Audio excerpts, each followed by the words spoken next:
Hey guys, it's Laura. Welcome to the start of a new vlog. We are going to be answering the question, do I actually read my anticipated releases? So I was thinking about this the other day as I was sitting down preparing, getting ready to film my summer anticipated releases, and I saw how many I had and I was like, am I actually gonna read all these? Like, let's be serious. There's like 40 books here.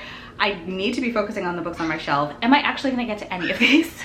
Which then made me think, how many have I actually gotten to already? Like as far as the anticipated releases from winter, from spring. So I started thinking about that, and then this video idea was born. So basically what we're gonna do is we're gonna go back, we're gonna watch my first anticipated releases video from 2021, which was winter anticipated releases, which included December of 2020 and January and February of 2021. We're gonna see how many of those I actually read and how many I didn't. And then the ones that I didn't, we're gonna try to read this week. Let's watch this video.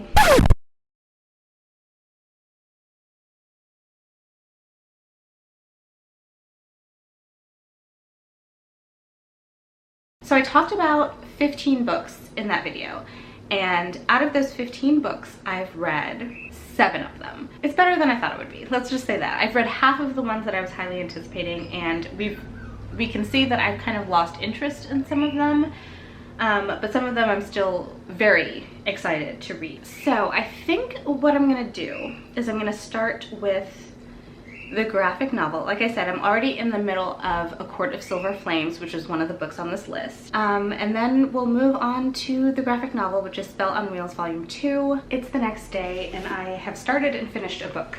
So I finished Make-Up Breakup by Lily Menon. I don't know if I said that I was gonna start with this or what, but I decided to start with this. It was a really quick read.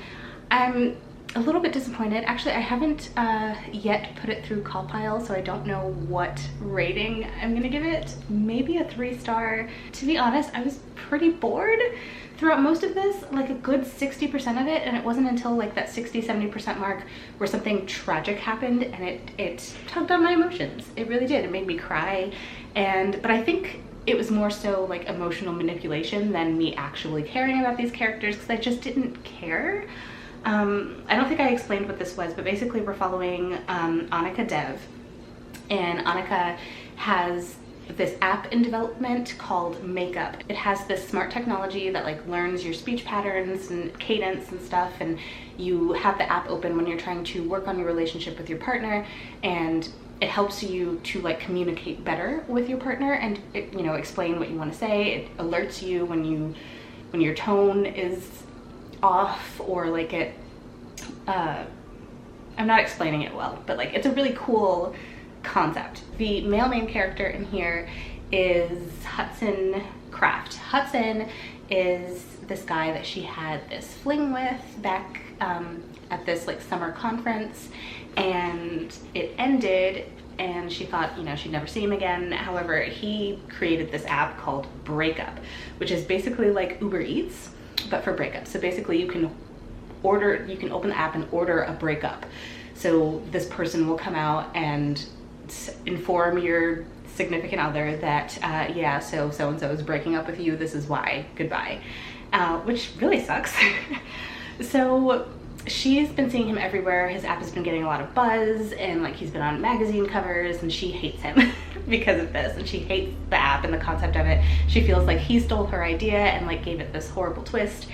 And so it turns out that he ends up moving into the office space right next to her in the office building. So they end up working together a lot, seeing each other a lot, and it's very much like this hate to love romance.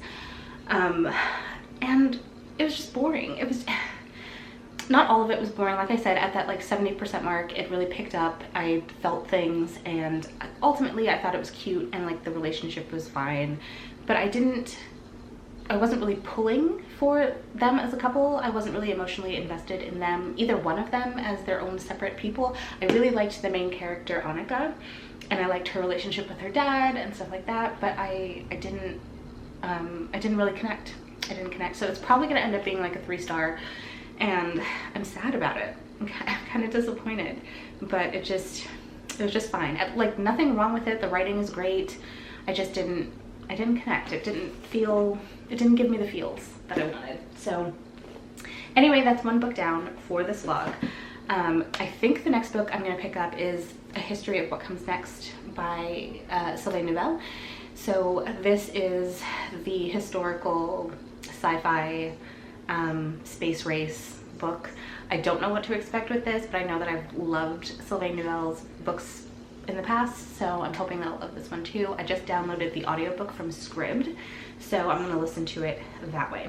But my pre-order came in today, so today is June 1st, and this lovely book came out. Look how beautiful it is. This is Instructions for Dancing by Nicola Yoon. This is her first published book after 5 years, and I'm dying to read this. It's here now, and I just want to pick it up and read it, but I have other things I need to read. I'm probably going to end up picking this up as soon as I'm done with this project. But just, look how gorgeous it is. It's just so fun and summery. I love the cover so much. And there's this, I don't know if you'll be able to see it, if the camera will pick it up, but there's like this imprint. Now you can't see it. Can you see it? This imprint on the cover of the two of them dancing, the two main characters. Oh, I love it. I love it. So yes, this came. Super excited to read this one. So anyway, today's June 1st. Like I said, today's Tuesday, and it is historically my most successful reading day. I don't know why, but I tend to read a ton on Tuesdays. I mean, I did read most of this book, although I did start it yesterday, but I read most of it today. So I'm thinking that I might be able to finish A Court of Silver Flames. Let me get that. I have it in my beautiful book sleeve. So where am I with this? I'm on page 322, so I'm right here. But definitely more than half of it left. Will I get to finish it today? I don't know. It's a pretty quick read once I start reading it. I've been prioritizing other things over this. So, and I've been reading it for a while now, so I would like to finish it. If not today, then definitely tomorrow. So yeah, that's the plan today. Get through as much of this as I can, and then start A History of What Comes Next. And since it's June 1st, and I finished a book today, I was thinking, June has 30 days. Why don't I attempt a challenge to read 30 books in 30 days? I've never accomplished that before, and I really, really, really want to try. I'm confident that I can accomplish it. I have a lot of shorter books on my TBR, so maybe I'll try to get to some of those, but I think I can do it. Hello everyone, it is time for an update. It is Thursday, I was gonna say Wednesday, it's Thursday, June 3rd, and I didn't update you yesterday. I had kind of a weird day. I had a doctor's appointment in the morning, and I had a massive migraine during the appointment, which was great because I was able to demonstrate to my doctor what I'm suffering through. So hopefully we're furthering steps to find a solution for this. But one of the worst migraines I've had in years. So that knocked me out for a while. So I came home after the appointment, just crashed in bed, couldn't read, couldn't listen to an audiobook, couldn't do anything. It took a good 4.5, 5 hours before I was able to get up, and I started feeling a little better and realized that I wasn't going to get through either of my books at all. I hadn't even started A History of What Comes Next, and we won't talk about that yet. So I decided to go ahead and read the graphic novel Spell on Wheels Volume 2, and this was a huge disappointment. Oh my goodness. So the first volume I loved. It was 5 out of 5 stars. I love the art style and I loved the story. This one didn't have any of the magic, any of the things I loved about the first volume. So in the second volume, we're following 3 queer witches who are on a road trip, and they are currently going to find another witch because they have sensed her. She's somehow connected with one of our main characters, Claire. And witches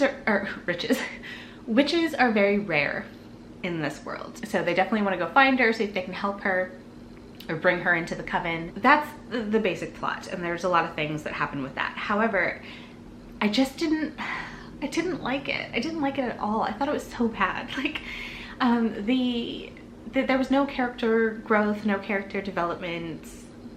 The plot was just so The artwork is still beautiful, but the story itself is just not good. What really made me angry though while reading this is that Claire and Joe are so mean to Andy throughout this entire graphic novel, and then there's like a quick apology, but it didn't make up for how badly they were treating her, and it just made me so mad. And yeah, there was a lot. I just didn't like it. I gave it a 2 out of 5 stars. It's really, really disappointing because I was so looking forward to it. But that's another one down and off the list. So then, while I was making dinner, I decided to pick up A History of What Comes Next on audio. I adored this. So I actually got like 80% of the way through before I went to sleep last night, and then I finished it off this morning. It's so good, and I never thought that I would find myself so interested in this particular time frame. So this is set during like the 1940s, 1950s. We're at the end of World War II. Those are things that I do not like. I do not like things set in the 1940s, 1950s. I do not like World War II settings. I do not like Nazis. And this had all of that, and I still loved it. So in this book, we're following Mia.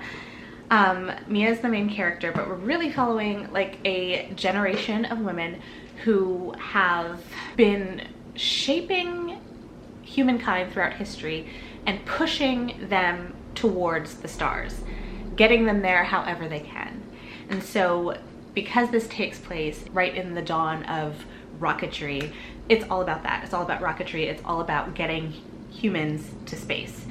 And then we're also following like this group of men who are trying to stop these women. And it's so good. It's so good. I love this so much. It was just so deep. It was profound. It was thematically rich. It was so much more than I ever thought it would be. There's a diverse cast of characters. Our main character, Mia, is queer and has a relationship with a woman and a man. And I loved everything about this. I never thought that I would be so interested in rocketry, but I am. I found it to be so fascinating, not only the science, but the history, the time period. And when I listened to the author's note at the end, a lot of what he put into this book were actual people in history and actual events in history that he manipulated into this story. And it just was so fascinating. I had no idea that I could be so interested in rocketry for one, and in history for another, because I'm not really into history that much. But this had me excited to like read some of the source material, some of the suggested materials that he recommended at the end of the book. I was utterly captivated and fascinated. It was fast-paced, although I wouldn't say as fast-paced as maybe his first book, but it was thrilling. It was edge of your seat type stuff, and I highly recommend this. And of course I listened to the audiobook, like I said. So if you have the chance to read this book via audio, please do so, because the audiobook is incredible. They have an amazing cast of characters. It is a full cast, but anytime a specific character is speaking, it's a different voice. There were different voices for even minor characters in the narrative, and I loved it so much. Like, the production of this audiobook is just chef's kiss. Highly recommend, if you consume this book, do it via audio. And I'm so glad that I finally picked this up, you know. And if I had, it's kind of good that I waited, because if I had picked this up as soon as it came out and started reading it, I wouldn't have gotten to experience the audiobook. So I'm glad in a way that I waited, but at the same time, I'm in love with this. I'm surprised at how low the average rating is on Goodreads. I mean, I don't put too much stock in that anymore, but it does have a 3.67 average star rating on Goodreads, which is kind of low for Goodreads, and I feel like it deserves so much more. It also has very low ratings. A low number of ratings on Goodreads. So I feel like this is underrated. I enjoyed it so much. I'm obsessed. I cannot wait for the second book. We ended this one in 1961, I believe it was. So the next book is definitely going to go through the moon landing, I'm sure. And I just, oh, I cannot wait. I really enjoyed this so much. I need to go out and buy myself a physical copy. Highly recommend. So that was a 5 stars. If I didn't mention it, it was 5 stars. While I am still currently reading this, I don't know why it's taking me so long. I am enjoying it, but it's taking me forever to read this book. I think I've been reading it for like 10 days now. I've read Stormlight Archive books faster than this, and those books are like 1,000 to 1,200 pages. So why is it taking me so long to read this book? I have no idea, but I am enjoying my time with it. I am on page 513, so I'm right here. I'm really hoping to finish this today. I don't know if it'll happen, but I really want it to. I read chapter 50 last night. I dog-eared it because it's one of my favorite chapters so far. It made me sob. It made me sob last night. So I'm really enjoying this, and I guess the real question is, how do I feel about Nesta after this point? I was not loving her, but really liking her and understanding her a lot more until I got to chapter 50, and I was like, I love Nesta so much. Oh.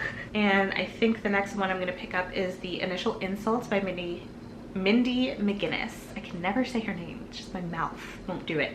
And this is supposed to be a YA thriller that has some Poe influence. That's pretty much all I know, to be honest, but I'm excited to check it out. Hello, my friends. It is Saturday and I have some reading updates for you. So I finished 2 books since I last talked to you. I don't even remember when I last talked to you, but I think I mentioned that I was going to start The Initial Insult by Mindy McGinnis, and I have. I finished it.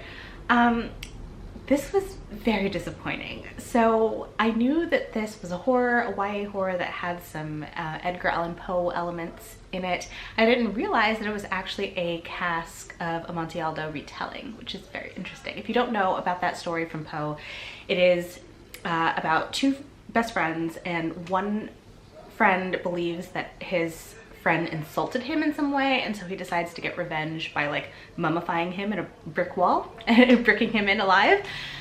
So this book by Mindy McGinnis basically starts off with a scene similar.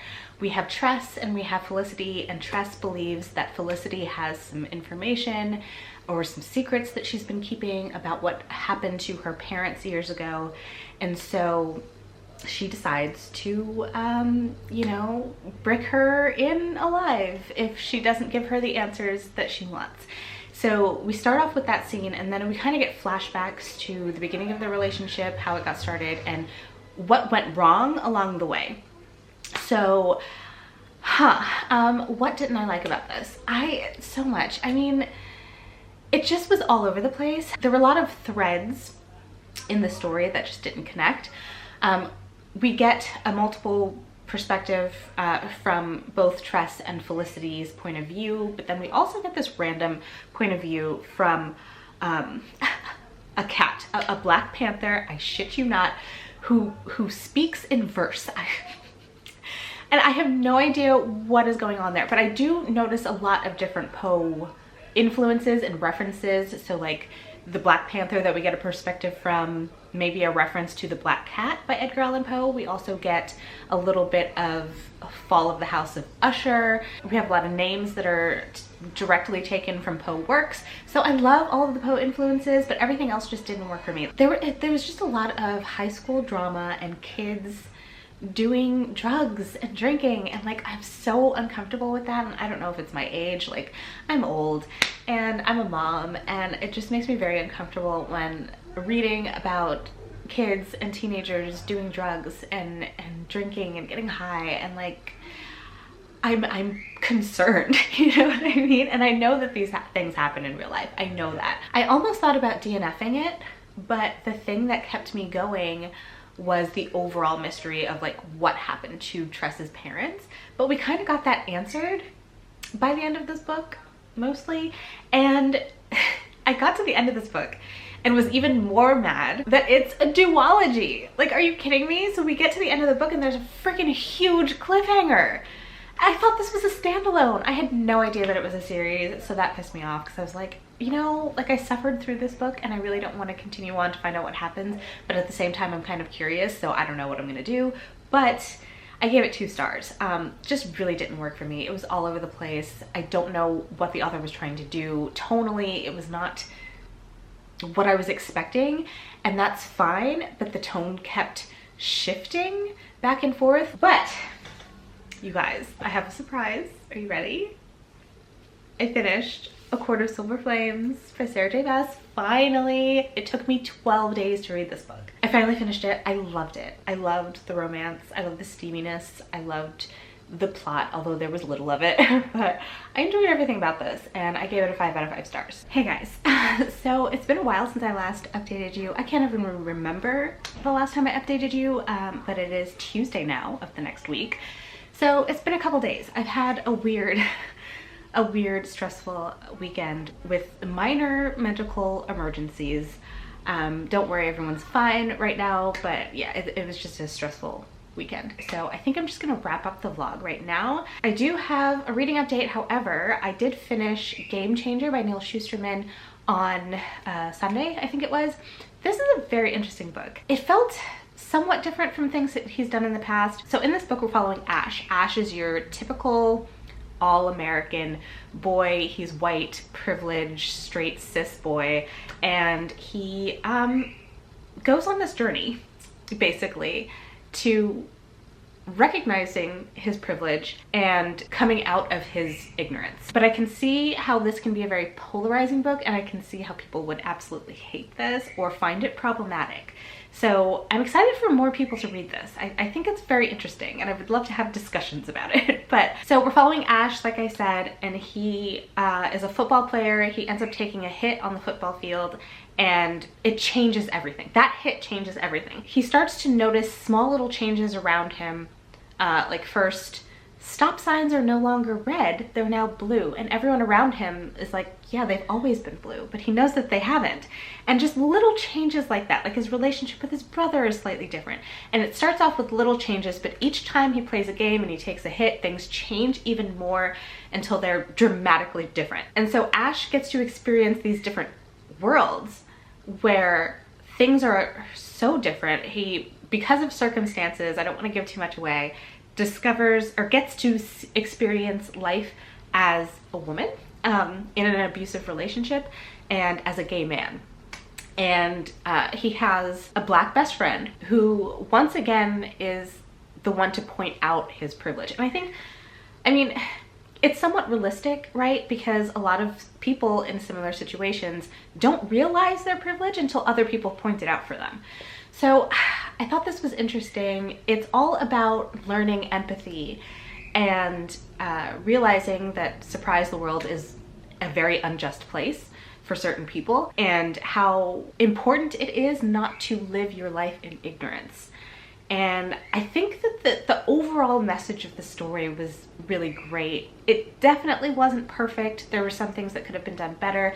And the fact that we had this white, cis, straight boy as literally the center of the universe, I mean, that in itself is a message as well. So I appreciate what Neil Shusterman did with this book. I was expecting something a lot different, but honestly, it was interesting. It was very interesting, and it kept me intrigued the entire time. I ended up giving this a 4 out of 5 stars, but like I said, I definitely think that this is gonna be a polarizing book, and if more people read it, I think more people will. I was looking at some of the reviews, and I can already see how people found this problematic, and yeah, I understand where people are coming from. I really enjoyed it. I gave it 4 stars. I think it's an interesting book, and I definitely recommend picking it up. So I did read that, and then I did start Remote Control. Here's the cover. I did start this last night. So I'm a tiny bit behind on my 30 books in 30 days, but there's plenty of time for me to get caught up. So I made it 52 pages in here before I just passed out and went to sleep, because I didn't get any sleep the night before. So I really needed to sleep. So I didn't finish it, but it's something that I'll probably finish today, and you can probably hear about it in my next vlog. So yes, what have we learned from this entire video experience? We only have one video to study, but as far as me reading my anticipated releases, I read half of them at first. And I think that the second half that I didn't read that I've read in this vlog were all books that I was slightly less excited for, which makes me think that maybe I should reconsider like my most anticipated releases and what that means for future videos. So we'll see. I'm excited to actually continue this. I might do at least one more video where I revisit my, what would be the next one? My spring anticipated releases, see how many of those I've read, and read the ones I haven't and see how that goes. Yeah, let me know if you enjoyed this video down below. Before we do that, let's go over everything that I read in this vlog. And I actually didn't get to everything. The one book that I didn't get to was A Universe of Wishes, edited by Danielle Clayton. This is a short story collection, and honestly I'm just not in the mood to read a short story collection right now, so I'm not going to force myself to read it for this vlog. But the books that I did read, I read Makeup Breakup by Lily Menon, which was a bit of a disappointment, and I ended up giving 3 stars. I read Spell on Wheels Volume 2, Just to Get to You by Kate Leth, and once again, a huge disappointment. I gave that 2 stars. Then I read A History of What Comes Next by Sylvain Neuvel, which I adored and gave 5 stars. Oh my goodness, obsessed. Highly recommend. Go out and read that book. Then I read The Initial Insult by Mindy McGinnis, which I gave 2 stars, another disappointment. I read A Court of Silver Flames by Sarah J. Maas, which I gave a 5 out of 5 stars. And then I read Game Changer by Neil Shusterman, which I gave 4 stars. So quite the mix of ratings there. I had, what was it, 1, 2, 3 that really disappointed me, and 3 that I really enjoyed. So that is interesting. But yeah, that is going to be it for this vlog. If you did enjoy it, let me know down in the comments. Let me know if you have thoughts or opinions about the books that I read during this past week or so. And yeah, talk to me in the comments about anything at all. I love hearing from you. But that's going to be it from me. So if you like this video, don't forget to give it a thumbs up, hit subscribe, and I'll see you in my next vlog, or my next video, whichever comes next. Bye guys.